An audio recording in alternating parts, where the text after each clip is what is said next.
आज के बोलिए भारत माता की, भारत माता की, हर हर महादेव, हर हर महादेव। आज की इस जनसभा में मंच पर उपस्थित हमारे भारतीय जनता पार्टी के जुझारू, कर्मशील और संवेदनशील अध्यक्ष श्री चंद्रशेखर बावनकुले जी, हमारी राष्ट्रीय मंत्री, मध्य प्रदेश में सह प्रभारी बहन पंकजा ताई मुंडे जी, हमारे केंद्रीय मंत्री राव साहब दानवे जी, केंद्र में हमारे मंत्री भागवत कराड़ जी, हमारे विजय राहतकर जी राष्ट्रीय महामंत्री, और अतुल सावे जी विधायक औरंगाबाद पूर्व, हमारे संगठन को चालना देने वाले ऐसे हमारे राष्ट्रीय सह संगठन मंत्री शिव प्रकाश जी, हरिभाऊ जी, हमारे सांसद मनोज कोटक जी, संजय केणेकर जी, शिरीष जी, विजय जी, हमारे प्रशांत जी, बसवराज जी, प्रवीण घुगे जी, मनोज जी, इंद्रीश जी, बापू जी, सम्मानित मंच, सभी यहाँ मंच पर सम्मानित सज्जन वृंद, और यहाँ इतनी बड़ी संख्या में संभाजी नगर में आए हुए देवी और सज्जनों, मीडिया के मेरे साथी, प्रिंट मीडिया और इलेक्ट्रॉनिक मीडिया के मेरे साथी, सबसे पहले तो मुझे इस वीर भूमि पर, जो छत्रपति शिवाजी महाराज की पवित्र भूमि है, उसमें आने का सौभाग्य मिला। मैं वीर छत्रपति शिवाजी महाराज से प्रेरणा लेकर नमन करके अपनी बात को प्रारंभ करता हूं। मैं जब संभाजी नगर आया हूं तो मुझे कृष्णेश्वर ज्योतिर्लिंग को भी नमन करते हुए, इस पवित्र भूमि, पुण्य भूमि को नमन करते हुए भी मैं अपनी बात को प्रारंभ करता हूं। ये वीरों की भूमि है। अगर हम याद करें तो 1857 में आजादी की लड़ाई में यही संभाजी नगर से लगभग 24 हमारे स्वतंत्रता सेनानियों ने अपना बलिदान भी दिया, योगदान भी किया और लड़ाई को आगे बढ़ाने का काम किया। मित्रों, जब मैं यहां आया हूं तो एक ऐसा समय है जब महाराष्ट्र में सरकार बदली गई है और एक विकास की ओर बढ़ने वाली सरकार एकनाथ शिंदे जी के नेतृत्व में देवेंद्र जी के सहयोग के साथ आगे बढ़ रही है। बीच में एक छोटा सा कालखंड आया जो महाविकास अघाड़ी के नाम पर महाराष्ट्र को महाविनाश की ओर ले गया। विकास के काम रुक गए,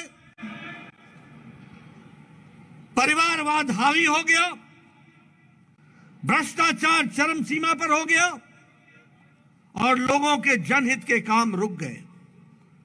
लेकिन आज मुझे खुशी है कि जब मैं महाराष्ट्र में आया हूं तो फिर से विकास के कार्यों को ताकत देकर के आगे बढ़ाने का काम चल रहा है। और मुझे इस बात की भी खुशी है कि आज जब दुनिया में एक तरीके से कई तरह के संकट आए हैं तो हम गौरव के साथ ये कह सकते हैं कि प्रधानमंत्री मोदी जी के नेतृत्व में इन मुसीबतों में भी देश पूरी ताकत के साथ आगे विकास की ओर छलांग लगाता हुआ बढ़ रहा है। इस बात को भी हमको समझना होगा। और मैं ये कहने के लिए नहीं कह रहा हूं, सिर्फ इसलिए नहीं कह रहा हूं कि प्रधानमंत्री मोदी जी हमारे नेता हैं, हमारी पार्टी के नेता हैं। आज आप देखिए, मैं कोरोना की अगर बात करूं तो आपके सामने चाइना की तस्वीर आपके सामने है। मैं कोरोना की बात करूं तो अमेरिका जैसे शक्तिशाली देश के स्वास्थ्य सेवाएं भी लड़खड़ा गई, चरमरा गई। आप कोरोना की बात करें तो यूरोप भी एक तरीके से अपने आप को मजबूर रूप में देखता रहा जब कोरोना आगे बढ़ा था। लेकिन हम ये गौरव के साथ कह सकते हैं, और मैं आज दृश्य देख रहा हूं, आप सब लोग इतनी बड़ी संख्या में बैठे हैं, सब बहुत नजदीक नजदीक बैठे हैं, किसी के चेहरे पर मास्क नहीं है। आज ये ताकत अगर मुझे हम लोगों को दी है तो प्रधानमंत्री मोदी जी ने 220 करोड़ वैक्सीन, 220 करोड़ टीकाकरण, 130 करोड़ की जनता को डबल डोज विथ बूस्टर लगा करके ताकत प्रदान की है। इस बात को भी हमको ध्यान में रखना चाहिए। मैं बार बार चर्चा करता हूं कि कोरोना की दृष्टि से देखा जाए, मैं पूर्व स्वास्थ्य मंत्री रहा हूं। आपसे मैं चर्चा करना चाहता हूं, इस देश में टेटनस की दवा को आने में 25 साल लग गए। इस देश में ट्यूबरक्लोसिस की दवा को आने में 25 साल लग गए। इस देश में स्मॉल पॉक्स की दवा को आने में 28 साल लग गए। इस देश में पल्स पोलियो का नेशनल प्रोग्राम बनने में 30 साल लग गए। इस देश में जापानीज इंसेफेलाइटिस की दवा को आने में 100 साल लग गए। 1906 में दवा बनी थी जापान में और 2006 में भारत में आई थी। लेकिन कोरोना 2020 की जनवरी में 20 को आया। 2020 के अप्रैल को प्रधानमंत्री जी ने टास्क फोर्स बनाया। भारत सरकार की ओर से दवाई की कंपनियों को रिसर्च करने के लिए पैसा भी दिया, व्यवस्था भी की, और 9 महीने के अंदर एक नहीं 2 वैक्सीन बना करके भारत आगे खड़ा हो गया। यह भी याद करना चाहिए। और आप शायद भूल जाते हैं कि जब यह वैक्सीन बनी थी तो यही विपक्ष के लोग, यही कांग्रेस के लोग, यही समाजवादी लोग कहते थे ये भाजपा का टीका है, ये मोदी टीका है, ये मत लगाओ। वो ये भी कहते थे कि इसका ट्रायल नहीं हुआ है। लेकिन सच्चाई ये है कि हम लोगों ने 220 करोड़ लोगों को, 130 करोड़ की जनता को 220 डोज लगा करके उनको सुरक्षा कवच पहना दिया, और आज ताकत के साथ भारत खड़ा है। इस बात को भी हमको याद रखना है। और यही कांग्रेसी भाई चुपके चुपके जाके मोदी टीका लगाए, लोगों को नहीं बताया, ट्वीट नहीं किया, लेकिन मोदी टीका खुद लगवा लिया। ऐसे जन विरोधी नीतियां करने वाले लोग आज हमारे बीच में हैं। लेकिन हम वही नहीं रुके हैं। आज भारत इलेक्ट्रॉनिक्स में, मैन्युफैक्चरिंग में 7 गुना बढ़ चुका है। आज भारत इलेक्ट्रॉनिक्स के एक्सपोर्ट में 6 गुना बढ़ चुका है। आज भारत डिफेंस के एक्सपोर्ट्स में 4 गुना बढ़ चुका है। आज भारत केमिकल्स के सप्लाई में, एक्सपोर्ट में दुनिया का दूसरे नंबर का देश बन गया है। आज भारत फार्मास्यूटिकल्स में दुनिया की फार्मेसी बन गया है। आज भारत स्टील में दूसरे नंबर पर आकर के खड़ा है। 8 साल पहले भारत में 92% मोबाइल बाहर से आता था। आज भारत 97% मोबाइल भारत में बना रहा है। यह भारत की बदलती तस्वीर है। और मित्रों, जब देश आर्थिक संकटों में घिरा है, उस समय भारत, जिस देश ने हमारे ऊपर 200 साल राज किया, ब्रिटानिया, उसको पिछाड़ करके भारत दुनिया की 5वीं नंबर की अर्थव्यवस्था बन रही है, 5वीं नंबर की इकोनॉमी बन गई है। इसलिए मित्रों, जब मैं सारी बातें आपके सामने कहता हूं तो गर्व से यह भी महसूस होता है कि विपरीत परिस्थिति में किस तरीके से भारत ने अपने आप को आगे बढ़ाया है। और उसी तरीके से अगर हम बात करें, यूक्रेन का युद्ध हुआ, कौन सा ऐसा देश था जिसने अपने लोगों को वापस लाने की व्यवस्था की? क्या अमेरिका ने की? क्या पाकिस्तान ने की? क्या चीन ने की? क्या श्रीलंका ने की? क्या बांग्लादेश ने की? कौन सा ऐसा देश था?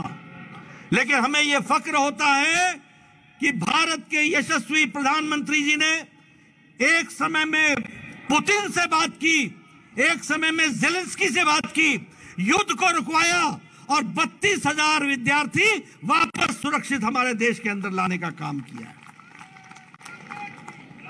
इसलिए मित्रों, अगर हम विकास की कहानी कहें तो ध्यान में आता है कि देश बहुत तरीके से आगे बढ़ने का काम किया है। और यहां मैं ये भी कहना चाहूंगा कि जहां तक आम नागरिक का सवाल है, महिलाओं का सवाल है, हमारी योजना क्या है? गांव, गरीब, वंचित, पीड़ित, शोषित, दलित, महिला, युवा, किसान, समाज के अंतिम पायदान में खड़ा व्यक्ति, उसको मजबूती देने का हमारा काम है। और फिर हम कहने के लिए नहीं कहते हैं, इस देश में 11 करोड़ बहनें ऐसी थी जिनके पास गैस का चूल्हा नहीं था। आज मोदी जी ने उनको गैस का चूल्हा भी दिया, सिलेंडर भी दिया और उनको स्वाभिमान के साथ खड़ा होने के लिए उनकी ताकत को बढ़ाया। कैसा देश था भारत? 70 साल की आजादी हो गई और हमारे यहां घर में शौचालय नहीं था और इनकी संख्या कितनी थी? 12 करोड़। इसका मतलब 12 करोड़ बहनें अपने दैनिक नित्य क्रम के लिए घर से बाहर खेतों में जाया करती थी। कैसा देश था? लेकिन प्रधानमंत्री मोदी जी ने 12 करोड़ इज्जत घर बनाकर 12 करोड़ बहनों को इज्जत देने का काम किया, तो नरेंद्र मोदी जी ने किया। यह सौभाग्य योजना, 18,000 गांव में बिजली नहीं। कितनी संख्या? 18,000। 2.5 करोड़ लोगों के घर में बिजली नहीं। 2.5 करोड़ लोगों को बिजली देने का काम किया। उजाला योजना, उज्ज्वला योजना, सौभाग्य योजना, स्वच्छता अभियान, ये सारी योजनाएं एक तरीके से भारत को मजबूती ला रही हैं। मैं यहां यह भी कहना चाहूंगा कि प्रधानमंत्री गरीब कल्याण अन्न योजना ये छोटी योजना नहीं है।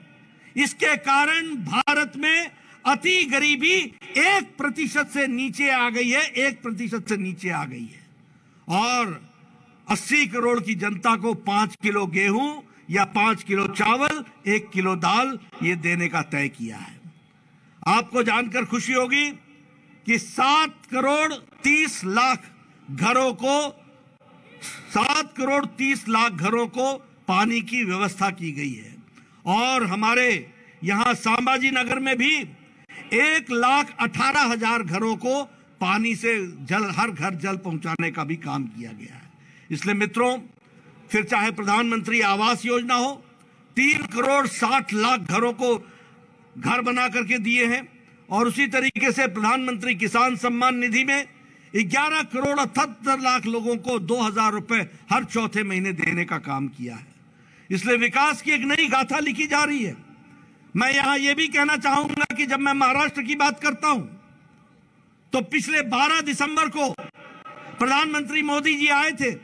उन्होंने 75,000 करोड़ रुपए के प्रोजेक्ट्स दिए थे, 75,000 करोड़ के प्रोजेक्ट्स दिए थे। और उसी तरीके से विकास की एक नई कहानी को लिखने का काम किया है। हर दृष्टि से, चाहे सड़क हो, चाहे इंफ्रास्ट्रक्चर हो, चाहे हाईवेज हो, चाहे एयरपोर्ट्स हो, चाहे रेलवे स्टेशन हो, हर दृष्टि से विकास की एक नई कहानी लिखने का काम किया है। और आज हमारी कोशिश है कि फिर से एकनाथ शिंदे और देवेंद्र जी की सरकार इस काम को आगे बढ़ाए। 12 मेडिकल कॉलेजेस महाराष्ट्र को दिए, all India institute of medical sciences दिया है, इंस्टीट्यूट्स पर इंस्टीट्यूट्स दिए जा रहे हैं ताकि विकास हो सके। और यहां मैं एक बात और भी कहना चाहूंगा कि चाहे इंफ्रास्ट्रक्चर ग्रोथ की बात हो, 191 किलोमीटर का मुंबई का मेट्रो हो, और उसी तरीके से मुंबई ट्रांस हार्बर लिंक जो कंप्लीट हो रहा है उसका काम हो, जल युक्त अभियान हो, ये सारे काम महाराष्ट्र की सरकार ने बहुत तीव्र गति से किए हैं। मैं यहां आपके सामने ऐसी बहुत लंबी लिस्ट रख सकता हूं जो विकास की दृष्टि से किए गए हैं, लेकिन आपका ज्यादा समय न लेता हुआ मैं 2-3 बातें कहकर के अपनी बात को समाप्त करना चाहूंगा। मित्रों, एक बात हमको समझ लेनी चाहिए कि यह सरकार जो बनी थी, यह सरकार चुनाव के दौरान हम जब आए थे तो प्रधानमंत्री जी ने कहा था ऊपर नरेंद्र नीचे देवेंद्र, और इस बात को लेकर के हम आगे बढ़े थे। उद्धव ठाकरे जी ने भारतीय जनता पार्टी को धोखा देकर कुर्सी की गद्दी के लालच में आकर उनके साथ जाकर के मिल गए जिनके खिलाफ बाला साहब देवरस सारी जिंदगी लड़ते रहे, वही कांग्रेसी और वही एनसीपी के साथ जाकर के मिल गए। और किस लिए मिले? कुर्सी के खातिर विचारों को का बलिदान दे दिया, वैचारिक पृष्ठभूमि को भूल गए। जो राष्ट्रवादी ताकतों के साथ खड़े होते थे उन लोगों ने नए चेहरे, नए नकाब, नए मुखौटे पहन करके वो खड़े हो गए। लेकिन आप जानते हैं असली असली होता है, नकली नकली होता है। नकली रह गया, असली वापस आ गया और भारतीय जनता पार्टी के साथ मिलकर के फिर से राष्ट्रवादी तरीके से सरकार बनी है। और यह सरकार विकास के लिए बनी है। यह सरकार सबका साथ, सबका विकास, सबका विश्वास, सबका प्रयास के लिए बनी है। और मैं पूछना चाहता हूं, कौन सी मजबूरी थी उद्धव ठाकरे जी को कि पालघर के साधुओं की हत्या, जो निर्मम हत्या हुई थी, उसके केस को सीबीआई को देने में कौन रुकावट आ गई थी? किसने रुकावट दी थी? कहां चला गया तुम्हारा वैचारिक पृष्ठभूमि? कहां चली गई आपकी विचारधारा? अरे सत्ता के पीछे इतने मिट गए, इतने समाप्त हो गए, इतने छोटे हो गए। कहां ले जा रहे थे महाराष्ट्र को? यह दीगर बात है, यह अलग बात है, यही तर बात है कि ऐसा होना नहीं था। क्योंकि सच्चाई सच्चाई होती है और सच्चाई फिर से स्थापित हुई है, इस बात को भी हमको याद रखना है। कैसा महाराष्ट्र हो गया था? आईपीएल के मैच हो सकते हैं लेकिन दही हांडी नहीं हो सकती। आईपीएल के मैच हो सकते हैं लेकिन गणेश उत्सव नहीं मनाया जा सकता है। आईपीएल के मैच हो सकते हैं लेकिन दुर्गा पूजा पर इकट्ठा नहीं हुआ जा सकता। कैसा प्रदेश बन गया था? आज आपको इन सब चीजों से राहत मिल चुकी है। मैं यहां यह भी कहना चाहूंगा कि जिस तरीके से भ्रष्टाचार हुआ वह भी आपके सामने है।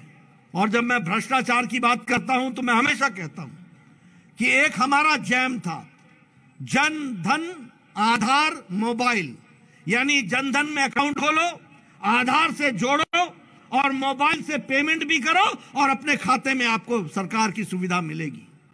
एक इनका भी जैम है, वो JAM क्या है? वो है जॉइंटली एक्वायर मनी। इकट्ठे होकर के तीन दुकानें खोल ली, तीन दुकानें। पहले उद्धव ठाकरे की शिवसेना को अर्पण करके आओ, फिर कांग्रेस को करो, फिर एनसीपी को करो, तीन दुकानें खोल गई, कोई काम नहीं। और आज महाराष्ट्र भ्रष्टाचार मुक्त हो चुका है और विकास युक्त हो चुका है, इसको भी याद रखने की जरूरत है। और अगर मैं कहूं डीबीटी, तो हमारा था डायरेक्ट बेनिफिट ट्रांसफर, यानी जो पात्र है उसको डायरेक्ट बेनिफिट का ट्रांसफर हो जाए। और इनकी डीबीटी क्या थी? इनकी डीबीटी थी dealership, D for dealership, B for brokerage और टी फॉर ट्रांसफर। ट्रांसफर में पैसे कमाओ, दलाली में पैसे कमाओ और डीलरशिप में पैसे कमाओ, यही धंधा बन चुका था। ऐसी सरकार को आपने उखाड़ करके फेंक दिया।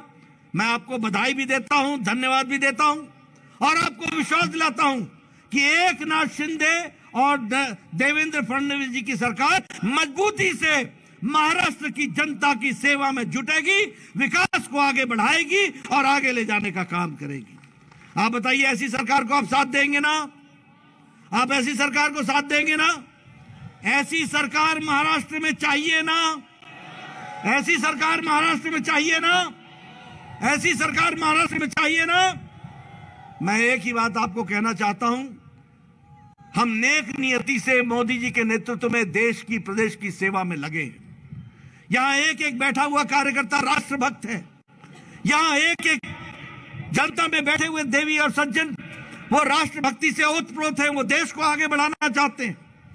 और हम लोगों को संकल्प लेना चाहिए कि जो लोग इस देश को कमजोर करना चाहते हैं, जो लोग महाराष्ट्र को कमजोर करना चाहते हैं, जो लोग भ्रष्टाचार के नाम पर अपनी रोटियां सेकना चाहते हैं, जो सरकारें जिनके मंत्री जेल में हो, ऐसे लोगों को नमस्कार करना चाहिए और जो लोग काम करना चाहते हैं उनका सत्कार करना चाहिए, उनका स्वागत करना चाहिए।